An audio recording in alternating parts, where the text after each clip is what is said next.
नमस्कार दोस्तों, मैं अधिवक्ता रितु रावत टीम लॉ मित्रा की तरफ से। जैसा कि आप सभी जानते ही होंगे कि पुरानी आईपीसी को रिप्लेस करने के लिए लाई गई है भारतीय न्याय संहिता, जिसका मकसद बताया जाता है हमारे भारतीय कानूनों में सुधार लेकर आना। एक ऐसे ही सुधार की मांग लंबे समय से की जा रही थी और ये मांग थी हमारे रेप लॉज को जेंडर न्यूट्रल बनाने की, यानी महिलाओं ही की तरह पुरुषों को भी सेक्सुअल एक्सप्लॉयटेशन से प्रोटेक्शन दिलवाने की। बट अनफॉर्चुनेटली इस भारतीय न्याय संहिता में भी भारतीय पुरुषों के हाथ केवल अन्याय ही लगा। रेप लॉज तो जेंडर न्यूट्रल हुए नहीं, बट एक नया सेक्शन 69 जोड़ दिया गया भारतीय न्याय संहिता में, जो पुरुषों को 7 साल की जेल से पनिश करता है यदि वे डिसीटफुल मीन्स का इस्तेमाल करके किसी महिला के साथ शारीरिक संबंध बनाते हैं। डिसीटफुल मीन्स का यहाँ पे जो एक्सप्लेनेशन है वो है शादी का झूठा झांसा देना, या फिर नौकरी या प्रमोशन का झूठा वादा करना, या फिर अपनी पहचान छुपाना। अनफॉर्चुनेटली ये सेक्शन भी जेंडर न्यूट्रल नहीं है, यानी यहाँ भी ये मान लिया गया है कि इस तरीके के जो झांसे देना, झूठे वादे करना, ये केवल पुरुष ही महिला के साथ कर सकता है, महिलाएं इस तरह की चीज़ें नहीं कर सकती।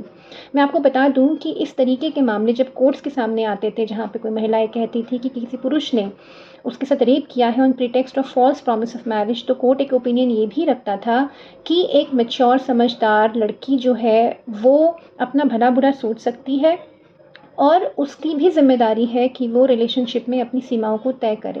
पूरा दोष जो है वो पुरुष के सर नहीं मढ़ा जा सकता, और इस आधार पे कई पुरुषों को कोर्ट से जो एक्विट भी कर दिया जाता था ऐसे मामलों में। लेकिन अब कानून बनने के बाद जो है ये आर्ग्यूमेंट भी ख़त्म हो जाती है, और अब पुरुष जो है वो ज़्यादा वल्नरेबल स्थिति में आ जाते हैं, क्योंकि एक बार अगर उन्होंने किसी महिला के साथ शारीरिक संबंध बना लिया तो फिर उनकी सुरक्षा बहुत हद तक उस महिला के मूड, उसकी मर्जी उसके हाथों में है।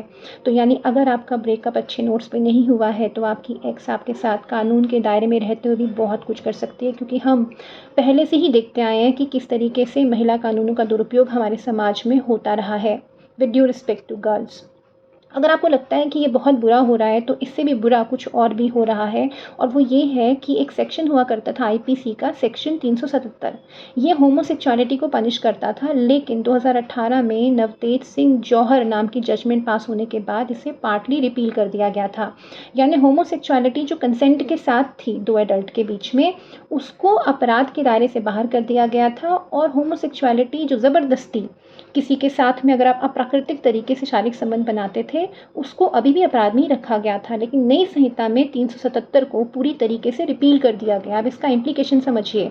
अब यदि कोई पुरुष किसी दूसरे पुरुष की मर्जी के बिना उसके साथ शारीरिक संबंध स्थापित करने की कोशिश भी करता है, तो उस विक्टिम पुरुष के पास कोई सेक्शन, कोई प्लेटफॉर्म नहीं है जहाँ पे वो जाके ये कह सके कि उसके साथ कुछ गलत हुआ है, क्योंकि अब ये पूरी तरह रिपील होने के बाद ये कोई अपराध रहा ही नहीं।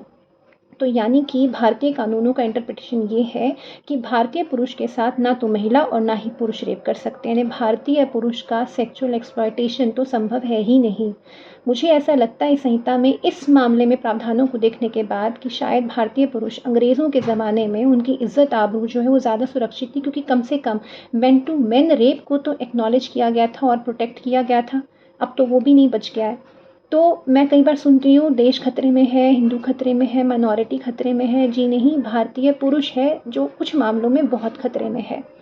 We need gender neutral laws and we need gender neutral society. Thank you so much.